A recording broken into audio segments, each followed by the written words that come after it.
The test is in 4 parts, Part 1, Part 2, Part 3, and Part 4. Now look at Part 1. Part 1.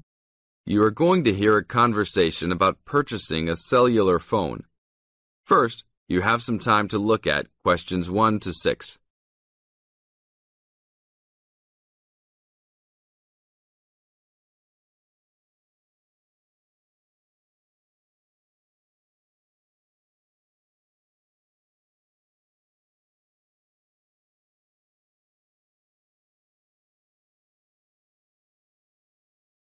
Now listen to the tape and answer questions 1 to 6.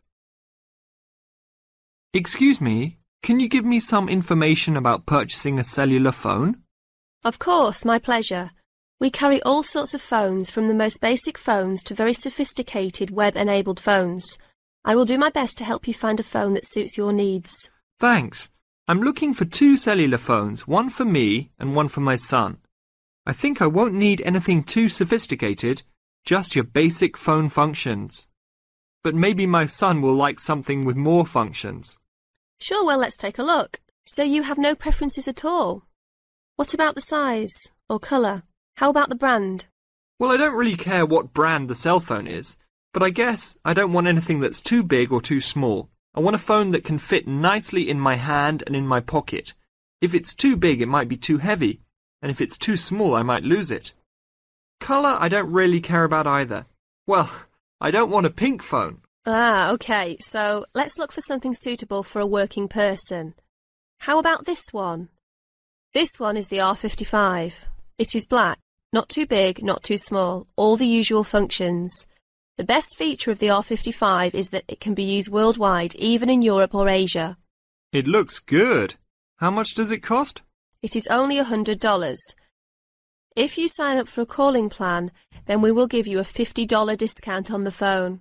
How old is this model, though? I don't want anything that's too old. This model was introduced into the market about 3 years ago, so it is a bit older, but be assured it will still work fine. Well, I think I still want something not as old. How about from last year? Any good phones from around that time? Yes, there are some. How about this one? It's the new model of the phone you just looked at, called the W55. Most of the features are the same. There are some new features on the W55 though. The battery will last up to 2 days longer, and the overall weight of the phone is lighter. How much is this one? This is selling for $150. If you purchase it along with a phone plan, then it will be only $100. Okay, I think I'll take this one. Now, I need to pick up a phone for my son. I think he'll want something more trendy, so how about a new model for him? Nothing too extravagant or expensive, though. This right here is the newest offering from the leading company in the cellular phone business. The phone is called the Rocket. It is well suited for teenage users. Among the teen-friendly features are 10 songs to choose from, a free messaging system that allows friends to send text to each other, and voice recognition dialing.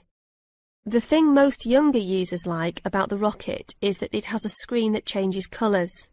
All this for only $100 with a purchase of a 1-year phone plan. Sounds like something my son will like. Can I sign us both up at once? Yes, of course. Both of you can share one plan. You will pay only $50 a month for both of you to share a plan. That's it? Only $50 a month? Yes, that's all. Now look at questions 7 to 10.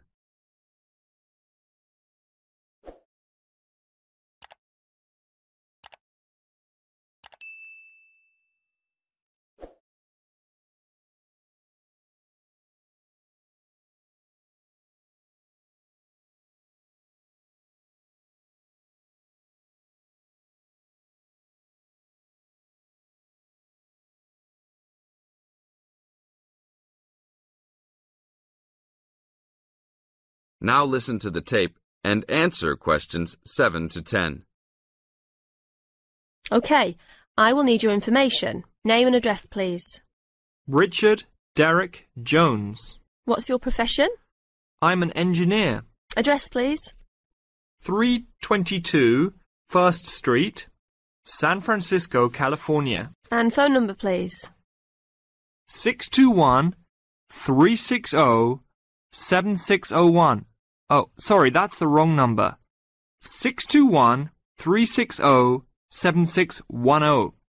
How many phones do you want activated onto your plan? 2 for now. Thank you very much. Your phones will be ready in a minute. That is the end of part 1. You now have half a minute to check your answers.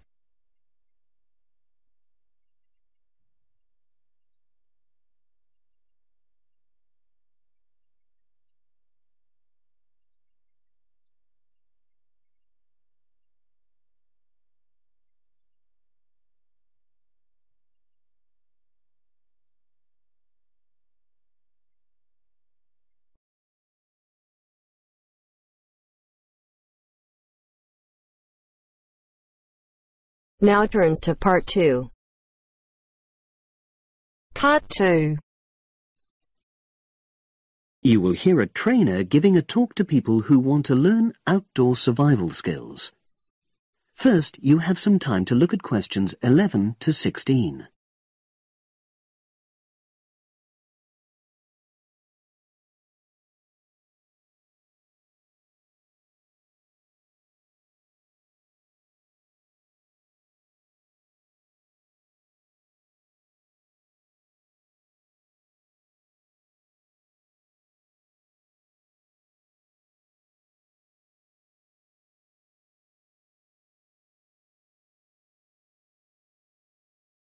Now listen and answer questions 11 to 16. Good morning, everyone, and welcome to our outdoor survival program. As you know, this week you'll be learning some of the basic information and skills you need to look after yourself independently in the outdoors. These first 2 days will be based here in the classroom, and then we'll be taking a camping trip to put into practice some of the things you've learned. I'm going to start off with the topic of food. And to start with, I'll describe just 2 methods which we'll be putting into practice at our camp, and which make use of natural resources: the steam pit and the bamboo pot. I've got 2 posters here to make things clearer, and I'll start with the steam pit here. To make this, you'll need some dry sticks, some grass, some loose earth, and some stones. And for this week only, some matches. The first thing you do is to dig a shallow pit in the place you've chosen to do your cooking. Let's say about 25 centimeters deep and 30 centimeters wide. Your sticks have to be a bit wider than the pit because you have to put a line of them along the top from one end of the pit to the other. Before setting light to these, you take some large stones and arrange them on top. Then you start the fire and wait till the wooden platform burns through and the stones fall into the pit. At this point, brush away any pieces of hot ash from the stones. You can use a handful of grass and then take another stick and push it down into the center of the pit, between the stones. After that, you cover the whole pit with a thick layer of grass. And then you can put your food on it, wrapped in more pieces of grass, like parcels. Finally, cover the whole thing with earth. You have to pat it firmly to seal the pit. Then all you have to do is take the stick out and pour a bit of water into the opening that it leaves. It should take about 4 hours for your food to cook, as it cooks slowly in the steam that's created inside the pit. Now you have some time to look at questions 17 to 20.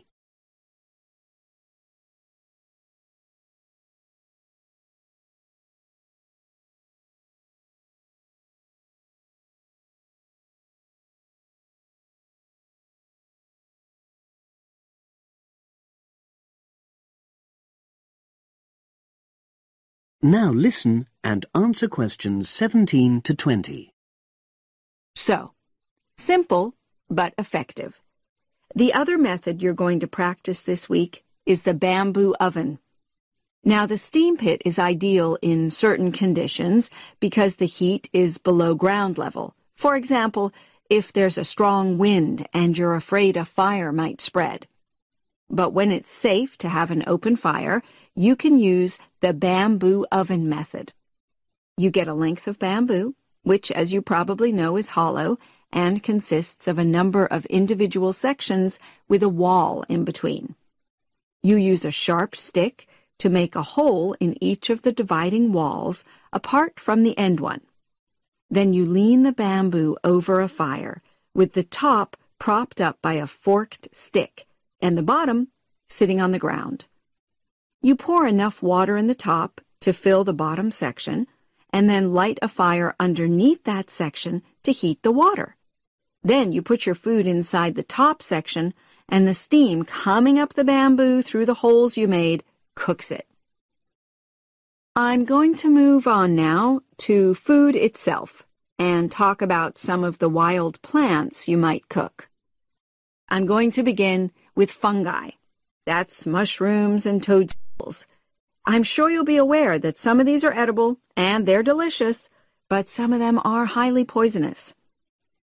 Now, whether they're poisonous or not, all fungi that you find in the wild should be cooked before eating, because that helps to destroy any compounds in them that might be mildly toxic. But be aware that any amount of cooking won't make poisonous varieties any safer to eat. Unless you can definitely identify a fungus, you should never eat it. It's not worth the risk. And you need to be really sure, because some fungi that are poisonous are very similar in appearance to certain edible varieties. They can easily be mistaken for each other. So, having said all that, fungi are delicious when they're freshly picked, and although they are only moderately nutritious, they do contain minerals which the body needs. I'll move on now to leafy plants, which are generally... That is the end of part 2. You now have half a minute to check your answers.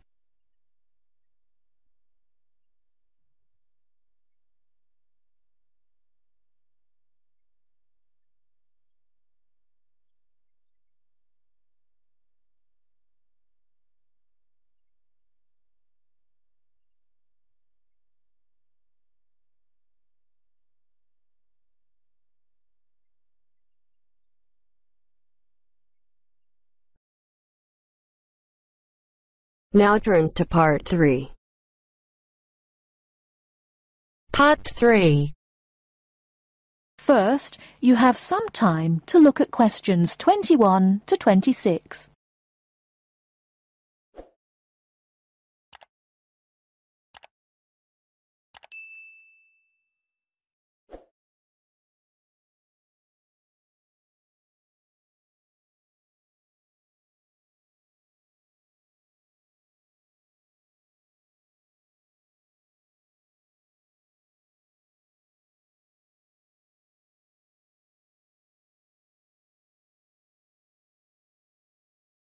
Now listen carefully and answer questions 21 to 26. So, what was it like in your school then, Lynn? Well, South African schools are very different from schools in Australia. For a start, children don't start their schooling until they are 7, quite a bit later than schools in Australia. What about New Zealand, Gail? We're more like Australia. I can't believe children don't go to school until they are 7. When do the parents get any free time? Well, there's still the availability of kindergartens or play schools. It's just that formal education doesn't start until later. I don't think it's such a good idea for children to have to be too academic at such a young age. They should be able to just enjoy themselves. Well, yeah, but the first school children go to isn't really very academic. It's just an opportunity for children to learn a few basic social skills by playing and learning with other children. Yes, I'd agree with that. I guess being so close, Australian and New Zealand schools must be similar then. Well, I suppose they do share a lot of similarities, but there are also some differences. For example, children in New Zealand go through intermediate school, but in Australia there's only high school. That's right, isn't it, Pat? Yeah, I think so. What about South Africa, Lynn? Do you have an intermediate or high school? Oh, high school. And now the difference between Australian and New Zealand education is that although both countries have state schools and private schools, our private schools are very often run by religious groups, whereas New Zealand schools are secular. That's not true. There are quite a few religious schools in New Zealand. Oh, OK, maybe we are similar. Only a few South African schools have any religious connection, so I guess we're different. Most people go to state schools. Pat, is it true that some people from your country don't have to go to school at all? Well, that's partly true. Because of the geography of Australia, there are a lot of children who do not have access to schools, at least on a regular basis. Instead, they have a form of correspondence education, where the lessons are actually on the radio and the students send their work in by post. That way they get a lot of what they would if they were in the classroom, apart from the interaction. In New Zealand, not all students have to go to school either. Some parents have opted for homeschooling. Oh, is that like correspondence teaching? We don't really have that. Well, we do have correspondence schools, but homeschooling is different. With homeschooling, the parents teach the children and set them homework. They have to present a syllabus to their local education authority before they can do that, but it is becoming a more popular choice for some parents. I suppose it also suits parents' own commitments. I mean, they don't have to worry about collecting their children from school, and they can always teach over the weekend or in the evening if they want to. Is the school day normally quite long then? Not in New Zealand, but I think it can be in Australia. Yeah, that's right. I think Australia is unusual in that there are extracurricular activities which you have to go to.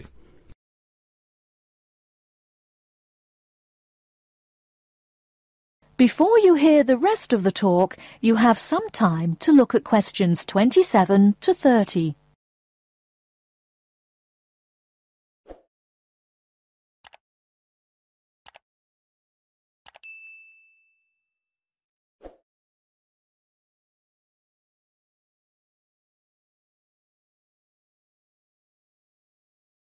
Now listen and answer questions 27 to 30.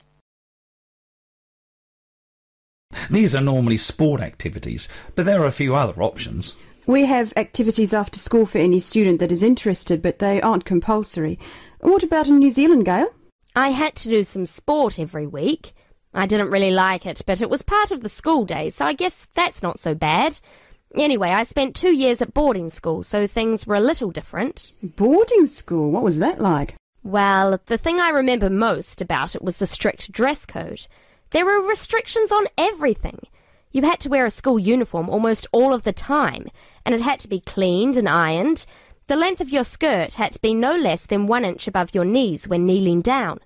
Sometimes we used to go out on school trips or just at weekends with a few friends, but whenever we were outside the school we had to wear a hat.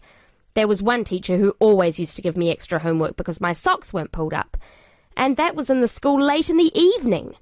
I suppose it wasn't that bad, but at the time it felt like a prison. I kept getting into trouble for something. Most of the time I forgot something, normally my school badge. We had to wear that all the time, in the school and out, because it had our house colours on it. Wow, that doesn't sound like much fun. No, but it was a good education, I suppose.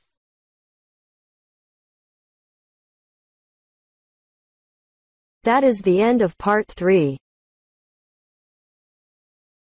You now have half a minute to check your answers.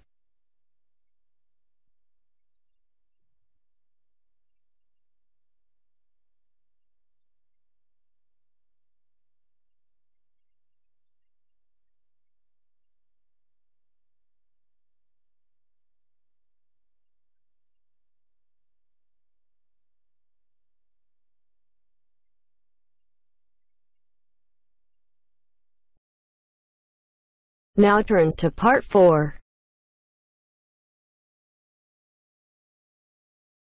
Part 4.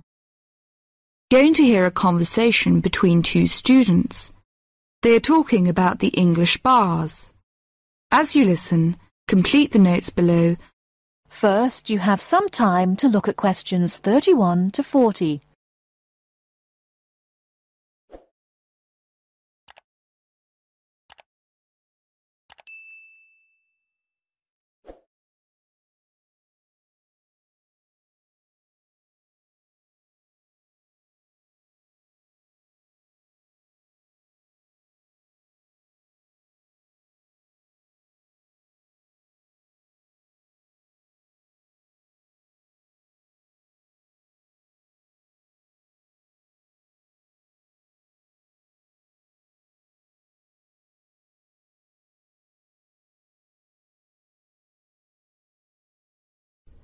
Now listen carefully and answer questions 31 to 40. Kevin, could you tell me something about the bars? I have never been to a bar. You see, Steve, my classmate, has invited me to go to a bar tonight. I see. You know, the word bar means a room in a pub. We say the bar when we mean the part of that room where drinks are kept. Soon after you go into the pub, you'll realize that nobody comes to the tables to take orders or money. Instead, customers go to the bar to buy their drinks. I see. People will go to the bar directly to get their drinks and don't wait for someone to come to take their orders. That's right. People don't queue at the bar, but they do wait till it's their turn. Oh, how do I pay? I mean, do I pay directly after I get the drink, or do I have to wait till I'm ready to leave like I do in a restaurant? It's not the custom to pay for all your drinks when you're ready to leave. Instead, you pay at the bar each time you get drinks. It helps if you're ready to pay as soon as you're served, and you'll notice that many people wait with their money in their hands. I see. Do I have to give a tip? No, it's not the custom to give a tip. It's very common for friends to buy their drinks together in rounds. This means that each person takes a turn to buy drinks for everybody in the group. It's faster and easier, both for you and for the person serving, if drinks are bought in this way. Naturally, you don't have to have a drink in each round if you don't want one. That's interesting. When you're looking for somewhere to sit, remember that people have to leave their seats to get drinks, etc. So an empty seat may not in fact be available to you. If you're not sure whether a seat is free, ask someone sitting near it. When it's time for another drink, people usually take their glasses back to the bar to be filled again. If you're leaving, the friendly thing to do is to take your glasses back to the bar, thank the person who's been serving you, and say goodbye or good night. Thank you, Kevin. This helps me a lot. By the way, what kind of drinks are available in pubs? Well, you can get both alcoholic and non-alcoholic. Beside alcoholic drinks, such as beer and wine, there is cider, which is made from apples, usually sold in bottles, port, a type of thick sweet wine from Portugal, sherry, which is a type of wine from Spain, and spirits. These are a kind of strong alcoholic drinks such as whiskey and brandy. What about non-alcoholic? I don't drink alcohol. Well, they offer all kinds of fruit juices, such as orange and tomato. These drinks are usually sold in small bottles. And soft drinks, we often call sweet drinks, like Coke and Fanta. They are normally sold in small bottles or cans. And lemonade, which is a clear and sweet drink made with carbonated water. They also serve cordials. What are cordials? Cordials are strong and sweet drinks tasting of fruit, such as lime cordial, black currant cordial. They are often added to other drinks or drunk with water. I don't like sweet drinks. Are there any other non-alcoholic drinks? Yes, mineral water, but it's not available in all pubs. Kevin, one more question. What is VAT? I saw this on most goods in Britain. Well, VAT stands for Value Added Tax. The price shown on most goods in Britain includes a tax of 15%. If you use the retail export scheme, this tax can be returned to you if you take the goods with you when you leave Britain. You may have to spend a certain sum of money before you qualify for the scheme, and you'll have to show your passport. Ask in the shop if they operate the retail export scheme. If they do, the shop assistant will explain how you can get the tax back and fill in a form with you. VAT is also charged on hotel, restaurant bills, theater, cinema tickets, and car hire. Are these refundable? No, it's not refundable in these cases. Thank you very much. I really learned a lot.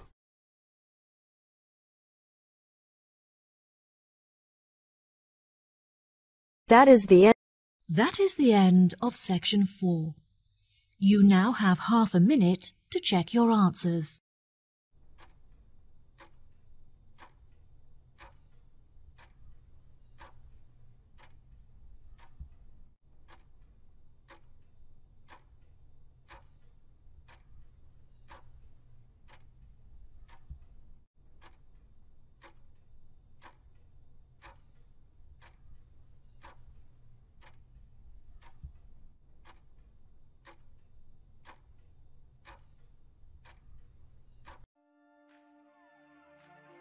That is the end of the listening test. In the Ielts test, you will now have 10 minutes to transfer your answers to the answer sheet.